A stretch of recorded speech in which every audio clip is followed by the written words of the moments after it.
tabi ko. Mukhang delikado na naman ako. O bakit ba kinikilig na naman ako? Pero ngayon ay parang kakaiba. Pag nakatingin sa iyong mata, ang mundo ay kalma.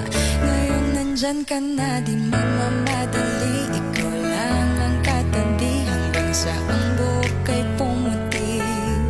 Di na maghahanap ng kung anong sagot sa mga tanong.